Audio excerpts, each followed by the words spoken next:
Hey guys, Allison here. Well, today I want to talk about something that I took off the top shelf in my pet peeve department, and it's this.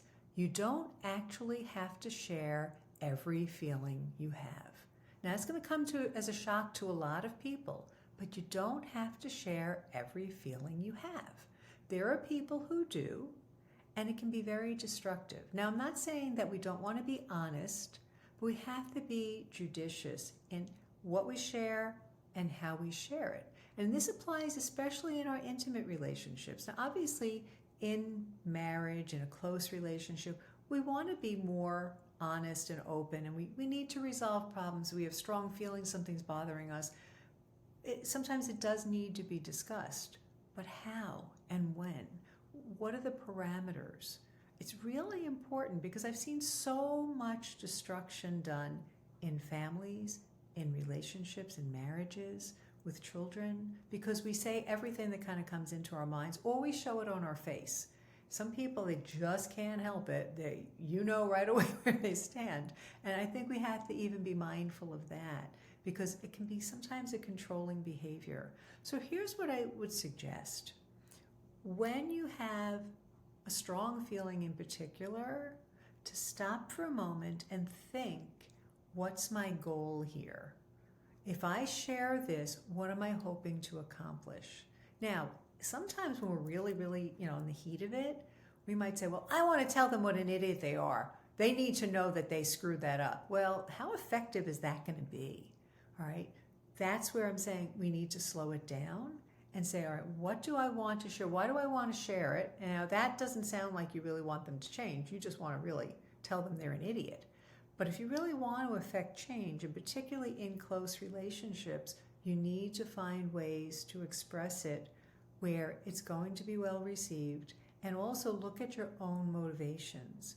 So often people share their feelings because of their need to get it off their chest, and they're not thinking about the recipient. And this is particularly, I think, with kids. We've got to be very mindful of what we're saying and how critical we're coming across, because that can cause a lot of damage and stay with them. Words do stay with people, and they're hard to take back. So before you express every feeling, and really take some time to evaluate, are you one of those people that has to say everything that you feel? Pull it back. And this includes relationships and social media, folks. Some people put everything on social media. It's shocking to me. I remember seeing this woman once post about her daughter-in-law. And I'm like, oh my gosh, now she's probably consoling herself saying, well, she's not my friend on Facebook. It's out there. And once it's out there, you're not taking it back. So we really need to think about it. Is it charitable to share it in any kind of public forum? No, it's not. Do we talk to 1,000 people before we actually talk to the person with whom we're upset? How are you managing those emotions? Right? How are you guiding them by reason? Don't express every feeling that you have. It just can be so destructive. And like I said, in marriage, sometimes we kind of overshare. Really think about it. What is the goal? What do I want to get out of this conversation?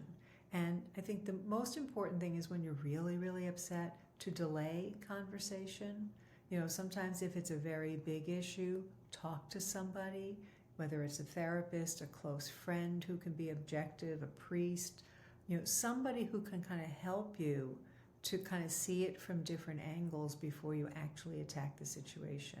But if you find that you're constantly fighting with people or having falling outs with people, chances are you're just kind of like spewing out your emotions, and then it kind of escalates from there. I know people like that. You're like, wow, like constantly fighting.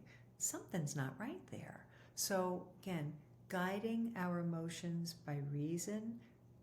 When you're in the heat of an emotion, to pull back and then take it to prayer. Take some time to think about it.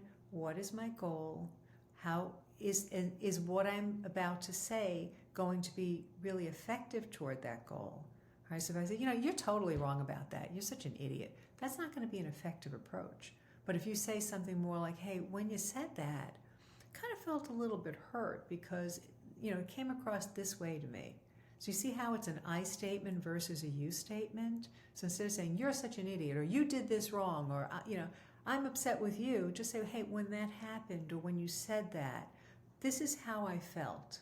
And maybe you want to say, listen, next time something like that comes up, I would rather you approach me privately, or I'd rather you just say it this way.